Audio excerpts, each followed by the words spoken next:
Everything you were taught about broken family ceilings is dangerously incomplete. The common belief is that when a child wanders from the path, the eternal chain is instantly shattered and your family is lost forever. Here is what Joseph Smith actually revealed, containing 5 secrets about the eternal reach of faithful parents, and the third truth will completely rewrite how you live your life today. Let us examine the exact nature of the first reality. The first profound truth is that the sealing covenant is not a fragile thread, but an unbreakable divine anchor.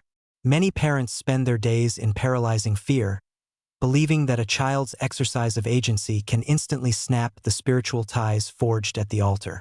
But this view deeply misunderstands the power of the priesthood.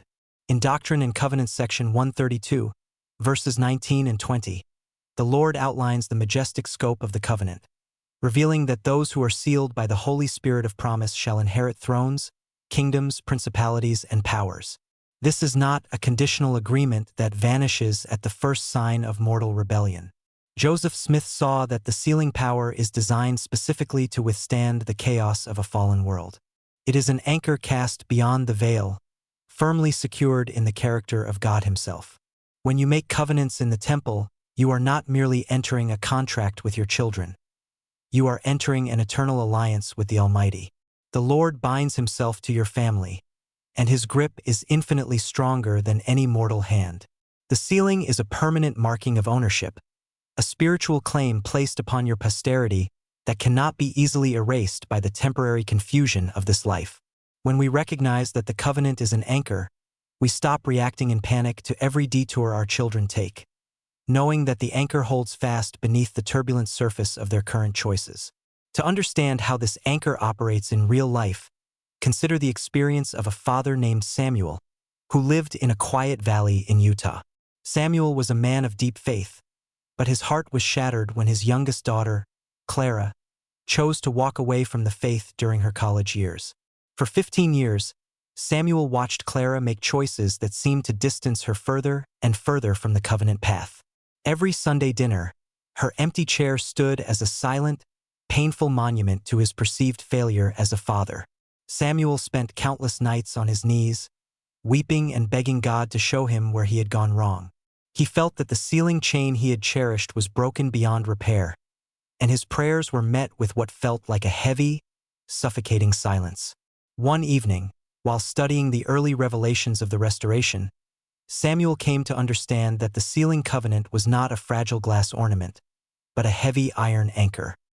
He realized that Clara's current choices, though painful, could not instantly sever the divine claim that God had placed upon her through their temple sealing. This realization completely changed his perspective.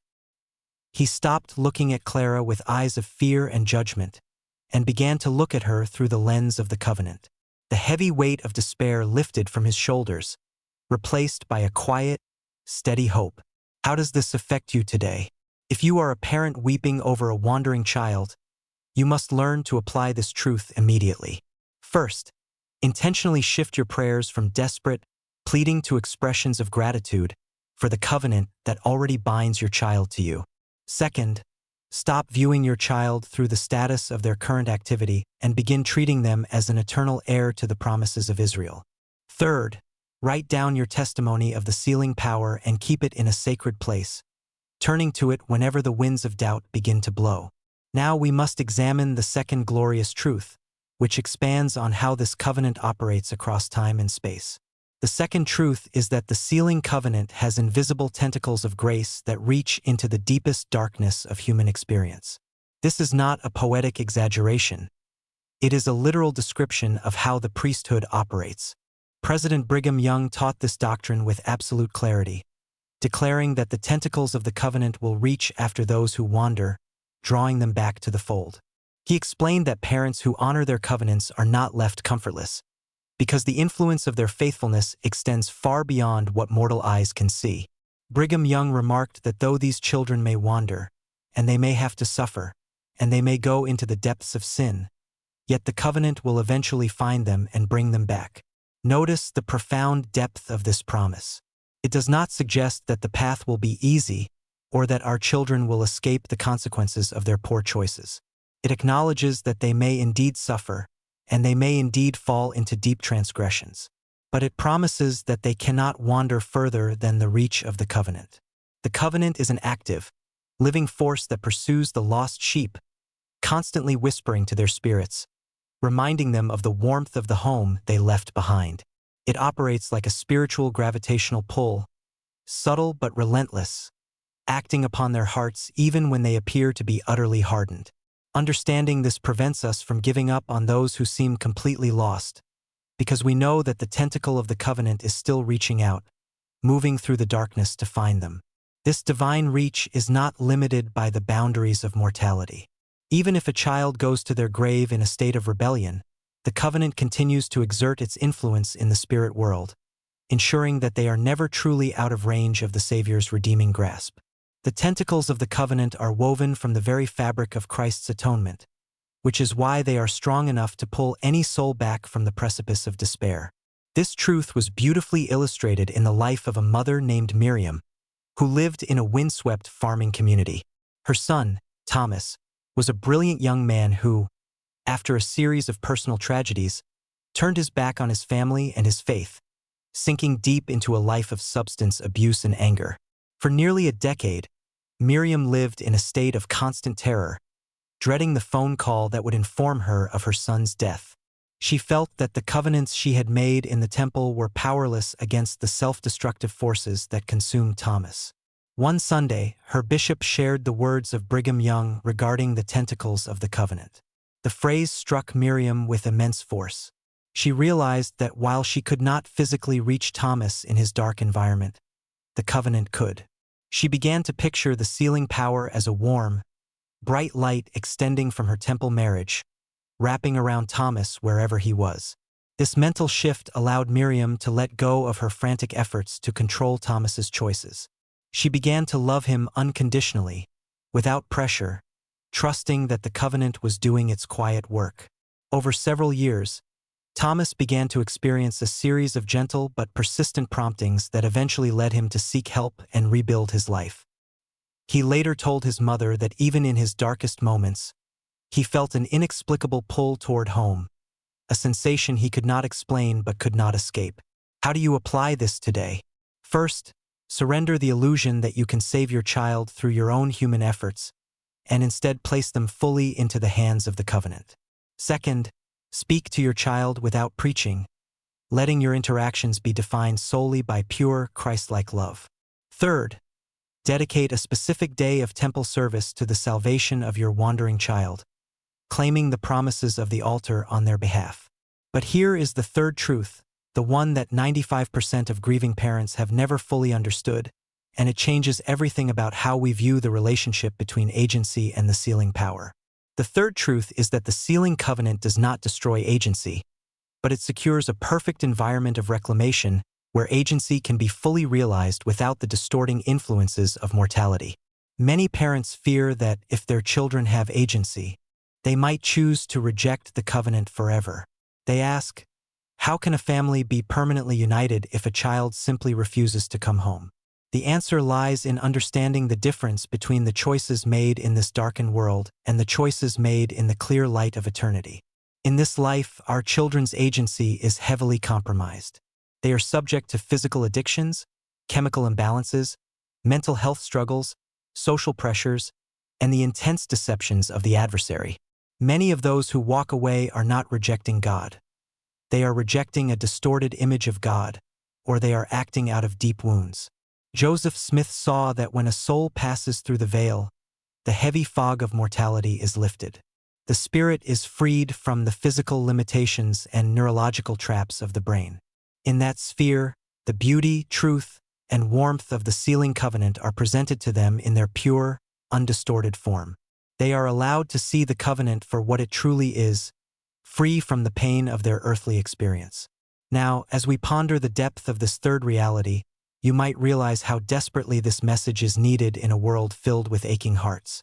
If you feel the truth of these words, please take a moment to subscribe to this channel and share this video with someone who is currently weeping over an empty chair. Your simple action could be the very whisper of hope their soul is begging for today. Let us look deeper into how this third truth manifests. We can find a powerful example of this in the story of a man named David, a lifelong church leader who spent his years helping others navigate their trials, only to face his greatest heartbreak at home. His daughter, Sarah, struggled with severe mental health issues and addiction, eventually passing away in her mid-20s far from the covenant path. David was paralyzed by a unique and agonizing grief. He knew that God would not force Sarah into heaven, and he feared that her agency had led her to make a final, permanent choice to separate herself from her family. He spent months studying the writings of Joseph Smith, searching for some glimmer of hope. It was then that he discovered the concept of the spirit world as a place of true clarity. He realized that Sarah's mortal choices were made through the broken lens of a wounded mind and a suffering body.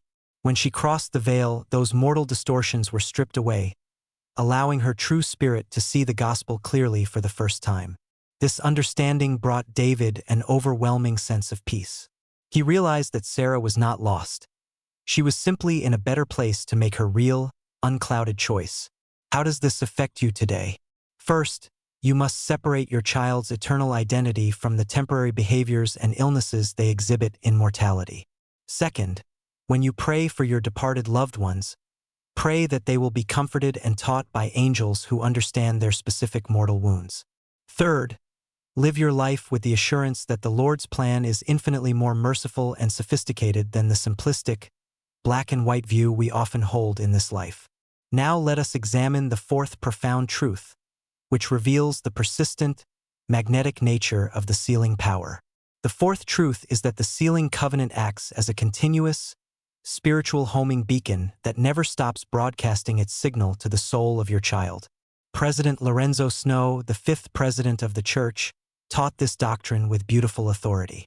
He declared that the sealing power has a drawing, magnet-like influence that works upon the hearts of children who have been sealed to faithful parents. He explained that even if these children wander into the farthest corners of the world, or even if they pass into the next life without repenting, the influence of their righteous parents will eventually draw them back. Lorenzo Snow asserted that the Lord will not allow these souls to be lost if there is any possible way to reclaim them, and that the covenant itself acts as a claim upon their destiny.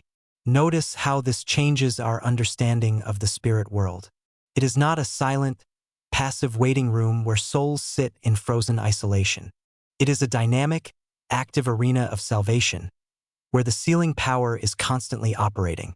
The covenant you made at the altar is not a historical event that occurred years ago. It is an active force that is generating a spiritual signal at this very moment. Your child cannot escape this signal. No matter how deep they bury themselves in the distractions of the world, the frequency of the covenant is constantly vibrating in the background of their soul, waiting for the moment they quiet their mind enough to hear it. It is a relentless, loving pursuit that spans across the veil, ensuring that the child is never truly alone. This truth is beautifully illustrated by the story of Hannah and her son, Jacob. Jacob was a highly intellectual young man who rejected the faith of his youth, declaring himself an atheist and moving to a distant city. He lived a life entirely detached from his family's values and was tragically killed in an automobile accident at the age of 24. Hannah's grief was deep and suffocating. She felt that Jacob's sudden death had slammed the door on his salvation, leaving him forever separated from the family ceilings. She fell into a deep depression, unable to find comfort in the standard words of reassurance offered by well-meaning friends. Her healing began when she immersed herself in the teachings of Lorenzo Snow regarding the magnetic pull of the sealing covenant. Hannah realized that Jacob's sudden death did not stop the broadcast of the covenant's signal. She understood that in the spirit world, Jacob was now free from the intellectual pride and social pressures of his earthly peers. He was in an environment where the spiritual magnet of his parents' covenants could finally reach his heart without interference. She pictured her deceased parents and ancestors meeting Jacob on the other side, using the authority of the sealing covenant to teach and guide him. This realization restored Hannah's joy and gave her a sense of purpose. How do you prepare today? First, refuse to place a mortal expiration date on the mercy of God or the power of the priesthood. Second, actively participate in temple work for your ancestors, knowing that as you strengthen the family chain, you are strengthening the spiritual magnet that pulls your living children. Third, make your home a place where the spirit of the covenant is felt, creating a sanctuary that your children will subconsciously long for. This leads us to the fifth and final truth, which places the power and the responsibility directly back into your hands as a parent. The fifth truth is that your personal righteousness and covenant-keeping create a spiritual sanctuary that sanctifies and protects your entire family. Many parents believe that their own spiritual standing has no impact on the agency of their children, but the revelations show a much deeper connection. The Apostle Paul taught that the unbelieving husband is sanctified by the wife, and the unbelieving wife is sanctified by the husband. Else were your children unclean, but now are they holy. Joseph Smith expanded on this concept, revealing that the faithfulness of parents acts as a spiritual canopy over their household. When you keep your covenants, when you serve in the temple, when you pray with real intent, and when you love others purely, you are not just securing your own salvation. You are generating a storehouse of spiritual grace that the Lord can use to bless your posterity. Your righteousness gives the Lord a legal and spiritual claim to intervene in the lives of your children in ways he otherwise could not. It is as if your covenant-keeping builds a wall of protection around your family, and even when a child leaps over that wall to explore the wilderness, they remain under the protective care of the covenant guardian. Your faithfulness is a constant petition before the throne of God, a petition that the Lord has promised to honor. You do not have to be a perfect parent, but you must be a covenant-keeping parent. Your dedication to the Lord is the anchor that holds the entire family ship steady, even when the passengers are throwing themselves against the railings. This final truth was the anchor for a mother named Lydia, whose son Ethan lived a transient, unstable life on the streets of a major city. Lydia had no way of contacting Ethan, and for years, she had no idea if he was alive or dead. Instead of sinking into despair, Lydia dedicated her remaining years to temple service and intense personal devotion. She kept her covenants with meticulous care, believing that her faithfulness in the temple was creating a shield of protection around Ethan. Lydia passed away without ever seeing her son return.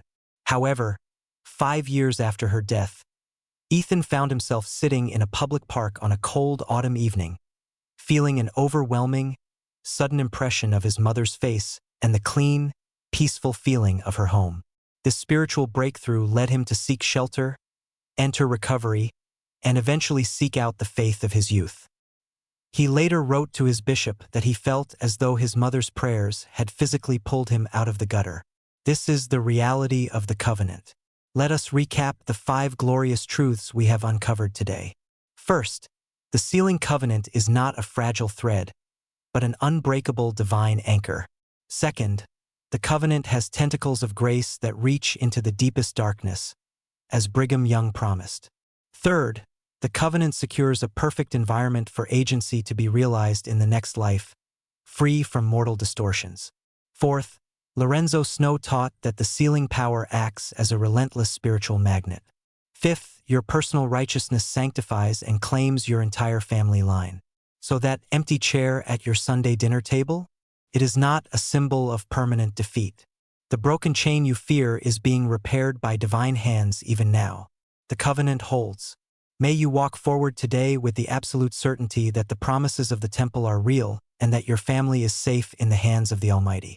Subscribe, share this message, and let your heart find peace today.